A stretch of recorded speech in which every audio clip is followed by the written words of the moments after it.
ये बात जड़ भरत जी ने रघुगण जी को समझाई। भवाटवी का सुंदर उदाहरण दिया और भी बारीक उन्होंने बताया कि इसमें क्या है, कैसे जंगल में भटकता है, जो जो जो समस्याएं आती हैं वो क्या हैं, तो वो सब उन्होंने जीवन से घटा करके बता दी। एक तरह का रूपक उन्होंने दिखाया और रूपक के माध्यम से उनको जो कहना था वो कह दिया। यही अंतिम में कहा, रघुगणत्वमपि यद्वनस्य सन्न्यस्तदण्डः कृतभूतमैत्रः असज्जितात्मा हरिसेवया शुकं ज्ञानासिमादाय तरातिपालम्। पहले भी वही कहा था श्लोक में, फिर दूसरे श्लोक में भी वही बात कह रहे हैं अंत में कि रघुगण, ये जो भवाटवी में भटकने वाले लोग हैं ना, ऐसा नहीं है कि तुम इनसे अलग हो, तुम भी इन्हीं में से हो, तुम भी भटक रहे हो। इसलिए अब ये जो प्रजा को दंड देने का जो कार्य तुमने ले लिया कि मैं राजा हूं, मैं दंड दूंगा, अब उसको छोड़ो। अब सब प्राणियों पे सुहृद हो जाओ, किसी के प्रति दंड का भाव मत रखो। कृतभूत मैत्र, और विषयों में अनासक्त होकर के भगवान की सेवा रूपी जो तीक्ष्ण किया हुआ ज्ञान रूपी खड्ग है, उसको लेकर के मोह के बंधन को काट दो और इस भवाटवी से पार हो जाओ, निकल पड़ो, बाहर हो जाओ। राजा रावण ने कहा, महाराज कृतार्थ हो गया। अहो नृजन्माखिल जन्म शोभनम किम जन्म भित्वपरैरप्यमुस्मिन् न यदृषिकेश यशकृतात्मनां महात्मनां वः प्रचुरः समागमः। जब तक किसी महान महात्मा का, जिसका अंतःकरण पहले से शुद्ध हो गया हो, ऐसे किसी महात्मा का संग नहीं मिल जाता, तब तक व्यक्ति भटकता ही रहता है, यहाँ से वहाँ, इस योनि से उस योनि में, उस योनि से उस योनि, ऐसे भटकता ही रहता है। जब भगवान के चरित्रों के पवित्र जल से, चरित्र रूपी पवित्र जल से शुद्ध अंतःकरण वाले महात्माओं का सत्संग उसको प्राप्त नहीं हो जाता। महाराज, आपके चरण कमलों की रज का सेवन करने से जिनके सारे पाप संताप, सत्संग से अभी ज्यादा देर नहीं हुआ है, मुहूर्त मात्र, मुहूर्तिकार्यस्य समागमाच्च में, एक मुहूर्त के, एक मुहूर्त माने 2 घड़ी, 24 मिनट की एक घड़ी होती है, 2 घड़ी का मतलब 48 मिनट, उतने का मुहूर्त होता है। तो अब आजकल कुछ लोग 3 मिनट का मुहूर्त बता दे रहे हैं कि 3 मिनट का मुहूर्त होगा। तभी तो गुरु जी महाराज ने कहा था कि सही मुहूर्त नहीं है, मुहूर्त शब्द ही 48 मिनट का होता है। 48 मिनट से कम का मुहूर्त कैसे हो जाए? इसकी मुहूर्त संज्ञा ही नहीं होगी, क्योंकि किसी भी कार्य को करने के लिए जब आप बैठेंगे कुछ तो समय चाहिए। आचमन करेंगे, प्राणायाम करेंगे, पवित्रीकरण करेंगे, भूत शुद्धि करेंगे, आदि आदि, तब जाकर के जो मुख्य कार्य है वो करेंगे। तो इसमें थोड़ा तो समय लगेगा, तो कम से कम एक मुहूर्त का समय तो होना ही चाहिए। 48 मिनट से कम क्या होगा? अब 48 मिनट के मुहूर्त को कहते हैं 3 मिनट का मुहूर्त है, 4 मिनट का मुहूर्त है, इसी में कर लीजिए। अक्षत छोड़ दीजिए, बस अक्षत छोड़ने से कार्य पूरा हो जाएगा। अरे कोई आपातकाल हो तो आपातकाल में हम कुछ भी कर सकते हैं, फिर उसमें मुहूर्त देखने की भी क्या जरूरत है आपातकाल में? फिर तो जल्दी जल्दी जो बनाना है बना दो भाई। जब राम जन्मभूमि में ढांचा ढह गया तो उसके बाद जो तंबू बनाया गया था उसके लिए मुहूर्त देखा गया था? उसके लिए कोई मुहूर्त नहीं देखा गया। क्यों? क्योंकि आपातकाल था। उस समय तो जैसी परिस्थिति थी उसमें बना देना था, तो हम लोगों ने मुहूर्त नहीं देखा। लेकिन जब हमारे पास अवसर था कि हम मुहूर्त देख करके कर सकते थे, तब भी मुहूर्त का ना देखा जाना, अथवा इस तरह का अक्षत छोड़ देने के लिए केवल मुहूर्त बता देना कि कुछ सेकंड का मुहूर्त है, अक्षत मत छोड़ना, 5 सेकंड का। तो ये मजाक नहीं तो और क्या। लेकिन यहाँ ये क्या कह रहे हैं कि मौहूर्तिकाद यस्य समागमाच्च में दुस्तर्क मूलोपहतो विवेकः, जो दुस्तर्क मूल मेरा अविवेक था वो आपकी एक घड़ी एक मुहूर्त के सत्संग मात्र से नष्ट हो गया, मेरी बुद्धि शुद्ध हो गई। इसका मतलब है कि एक घड़ी आदि में पुनियाद तुलसी संगत साधु की हरे कोटि अपराध, तूलनता ही सकल मिली जो सुख लव सत्संग। थोड़ी देर क्षणमपि सज्जन संगति रेखा भवति भवारणवतरणे नौका, ये जो हमारे आर्ष वाक्य हैं, ये आर्ष वाक्य चिल्ला चिल्ला करके कह रहे हैं कि थोड़े देर की सज्जन संगति भी आपके जीवन में गुणात्मक परिणाम लाने में सक्षम है। जब आप सत्संग सुनते हैं ना, तो सत्संग सुनने में सारी बातें थोड़े आपको याद रहती हैं। कभी आप कुछ और सोचने लगते हैं, कभी अगल बगल वाले व्यवधान कर देते हैं, तो कहीं तो सुनना ही छूट जाता है। और जो सुनने छूट गया उसकी तो बात ही नहीं, जो सुना उसमें भी बुद्धि ने कहाँ धारण किया।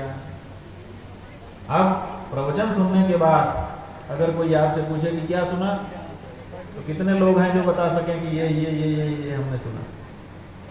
अधिकतर लोग क्या करते हैं, हमारे अनंतानंद जी महाराज थे, गुरु जी के प्रवचन के बाद आते थे, गुरु जी से बोलते थे महाराज कि आज आपका बड़ा, तो गुरु जी बोलते थे अच्छा क्या विशेष रहा, आप बहुत आपका बड़ा, तो गुरु जी कहते भाई बड़ा क्या बहुत अच्छा प्रवचन हुआ। तो गुरु जी बोले कि क्या कहा हमने, क्या ये हम नहीं बता सकते अच्छा बहुत है। तो जितना सुनते हैं उतना नहीं पकड़ सकते, लेकिन क्या होता है कि उसी में से एकाक खरोंच लग जाती है।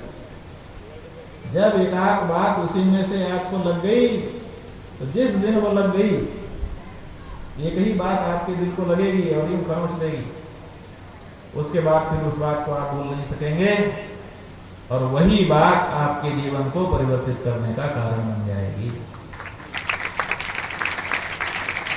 तो आप कई घंटों का जो सत्संग कर रहे हैं, इस सत्संग में से भी वो जो बात है वो तो क्षण भर की ही है। इसलिए क्षण विसर्जन संगति रेखा भवति भवार नवतरणे नौका, संसार रूपी सागर को पार करने के लिए वही एक क्षण का एक वाक्य नौका बन जाता है और संसार सागर से व्यक्ति को पार करा देता है। पानी पानी हो गया रहोगा, घुटने के बल बैठ गया, हाथ जोड़ करके कहने लगा नमो महद्भ्योस्तु नमः शिशुभ्यो नमो युवभ्यो नमः बटुभ्यः ये ब्राह्मणा गामवधूतलिंगाश्चरन्ति तेभ्यस्योमस्तु राज्ञाम्। क्या कह रहा है? कह रहा है कि नमो महद्भ्यः अस्तु, जो बुजुर्ग हैं, उम्र दराज विद्वान ज्ञानी लोग हैं, उनको मैं नमस्कार करता हूँ। और फिर क्या कह रहा है? नमः शिशुभ्यः, जो शिशु हैं, शिशु माने बिल्कुल अभी पैदा हुआ, उसको भी नमस्कार। अब उसको क्यों नमस्कार कर रहे? नमो युवभ्यो, जो युवा हैं ब्रह्मज्ञानी, उनको भी नमस्कार। नमः आबटुभ्यः, बटू जो हैं, जो अभी खेल कूद में लगे हुए हैं, बटुक जो उम्र है वो उम्र है जो खेल कूद में लगा रहता है, कभी ये करेगा, कभी ये करेगा, कभी ये करेगा। नम आवटुभ्यः ये ब्राह्मणाः गाम अवधूत लिंगाः, इस पृथ्वी पर जो लोग अवधूत वेश में बिना अपने को प्रदर्शित किए हुए किसी भी तरह का वेश धारण करके घूम रहे हैं लेकिन ब्रह्मज्ञानी हैं, तेभ्यः शिवमस्तु राज्ञाम्, राजा लोगों का कल्याण उनके द्वारा हो जाए, माने हमारा कल्याण हो जाए। क्यों? क्योंकि जो ज्ञान है ना, ये उम्र नहीं देखता है, कि उम्र हो जाए तब हम आए। कोई जन्म से ही विद्वान होता है और कोई बुढ़ापे तक भी ना समझ ही रह जाता है। अभी आपने ब्रह्म विद्यानंद ब्रह्मचारी जी से भगवान शंकराचार्य जी के चरित्र के बारे में सुना। अष्टवर्षे चतुर्वेदी, द्वादशे सर्वशास्त्रवित्, षोडशे कृतवान् भाष्यं, द्वात्रिंशे मुनिरभ्यगात्। 8 वर्ष की उम्र में चारों वेद के विद्वान हो गए थे वो, और वेद ही पढ़ाए जाते थे, और वो भी अंगों के साथ षडंग वेद पढ़ाए जाते थे। पुराणम, न्याय, मीमांसा, धर्मशास्त्र, विचार, और वेदों के 6 अंग शिक्षा, कल्प, ज्योतिष, निरुक्त, छंद, व्याकरण 10, और 4 वेद 14। यही तो 14 विद्या थी जो हमारे विद्यालय में पढ़ाई जाती थी। तो भगवान शंकराचार्य जी 5 वर्ष की अवस्था में उपनीत होकर के पढ़ने के लिए गए। और जैसे भगवान श्री राम के बारे में आया, गुरु गृह गए पढ़न रघुराई, अल्पकाल विद्या सब आई सब पाई। तो अल्पकाल में जैसे उनको सब विद्याएं आ गई, ऐसे 3 वर्ष में चारों वेदों, 6 वेदांगों, पुराण, न्याय, मीमांसा, धर्मशास्त्र के विद्वान हो गए भगवान शंकराचार्य।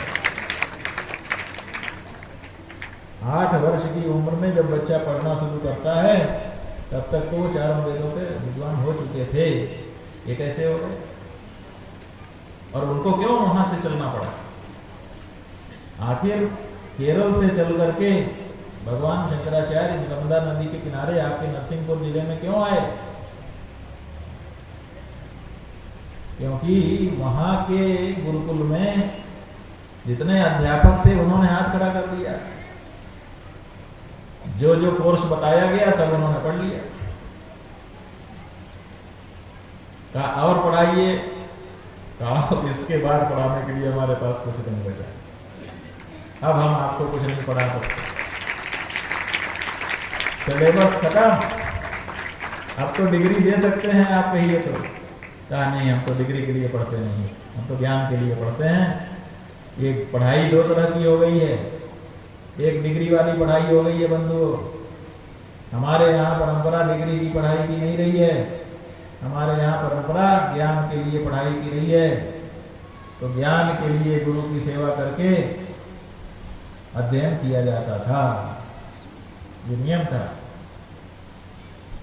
या तो गुरु की सेवा करते हुए, या पुष्कलेन धनेन च, अथवा विद्या विद्या, गुरु शुश्रूषया विद्या पुष्कलेन धनेन वा, अथवा विद्या विद्या तृतीयो चतुर्थो नहीं विद्यते। ये नियम था कि या तो गुरु की सेवा से विद्या मिलती थी, गुरु की सेवा करो, गुरु पढ़ाते थे, पैसा नहीं लेते थे, अथवा पुष्कलेन धनेन, और कोई कहता था कि नहीं हम तो पैसा लेकर के पढ़ाएंगे, पैसा देकर के हमको पढ़ा दीजिए, हम सेवा नहीं करेंगे। तो पुष्कलेन, फिर लंबी दक्षिणा मांगी जाती थी, देव देखते हैं तुम्हारा पास कितना है। अथवा विद्या विद्या, या तो फिर हमारे पास ये विद्या है हम आपको पढ़ाते हैं, आपके पास वो विद्या है आप हमको पढ़ा दीजिए। इस तरह से विद्या का विनिमय हो जाता, परस्पर एक दूसरे को विद्या पढ़ाते थे लोग। यही 3 तरीका विद्या की प्राप्ति का था। चतुर्थो नहीं वह विद्यते, चौथा कोई ऐसा उपाय नहीं था जिससे विद्या की प्राप्ति हो सके। तो भगवान शंकराचार्य की पाठशाला में पढ़ने के लिए जब गए तो थोड़े दिन में पूरा सिलेबस पढ़ लिया। अब कहने लगे और पढ़ाइए, उन्होंने कहा नहीं अब हम और नहीं पढ़ा सकते, क्योंकि इतना ही हमारे पास। और प्रायः जो पाठशाला होती है उस पाठशाला में पढ़ाने वाले जो अध्यापक होते हैं वो पाठ्यक्रम के अनुसार पढ़े रहते हैं।